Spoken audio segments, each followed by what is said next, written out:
বাংলাদেশ জাতীয়তাবাদী দল বিএনপির ভারপ্রাপ্ত চেয়ারম্যান ও আমরা বিএনপি পরিবারের প্রধান পৃষ্ঠপোষক তারেক রহমানের পরামর্শে বগুড়ার অসহায় শিক্ষার্থী মোহাম্মদ বাইজিদ হোসেনের কৃত্রিম পা সংযোজন করা হয়েছে।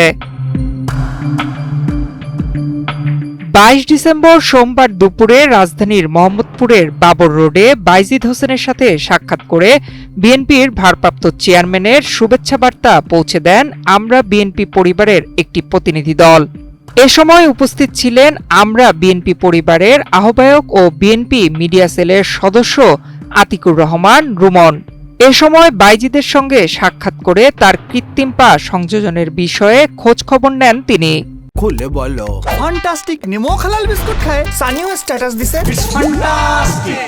এদের পাশে দাঁড়ানোর জন্যই আমাদের এই সংগঠনকে জনাব তারেক রহমান তৈরি করেছেন এবং এই সংগঠনের কাজ আপনারা দেখেছেন।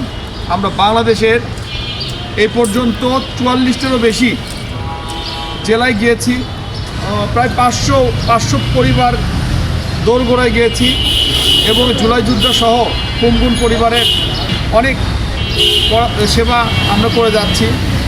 সবসময় প্রতিনিয়তই আমাদের মানবিক নেতা জনাব তারেক রহমান আমাদের পরামর্শ দিচ্ছেন, তার পরামর্শেই আমরা কাজ চালিয়ে যাচ্ছি।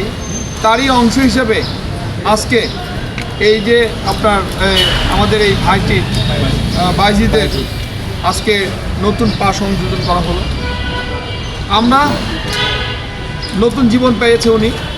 আমরা এইরকম কাজ জনাব তারেক রহমানের পরামর্শে প্রতিনিয়তই করে আসছি। এর আগেও আমরা করেছি, আগামীতে আরও করতে হবে। প্রতিনিধি দলে উপস্থিত ছিলেন আমরা বিএনপি পরিবারের সদস্য সচিব কৃষিবিদ মোকসেদুল মমিন মিথুন, সাংগঠনিক সদস্য মাসুদ রানা লিটন, মুস্তাকিম বিল্লাহ, শাকিল আহমেদ, ফরহাদ আলী সজীব, সাদত হোসেন। 2024 সালে বগুড়ার অসহায় শিক্ষার্থী বাইজিদ হোসেন দুর্ঘটনায় মারাত্মক আহত হওয়ায় তার ডান পা কেটে ফেলতে হয়। এরপর তার আবেদনের প্রেক্ষিতে কৃত্রিম পা সংযোজন করে দিলেন বিএনপির ভারপ্রাপ্ত চেয়ারম্যান তারেক রহমান। নয়ন বিশ্বাস, বাংলাদেশ প্রতিদিন।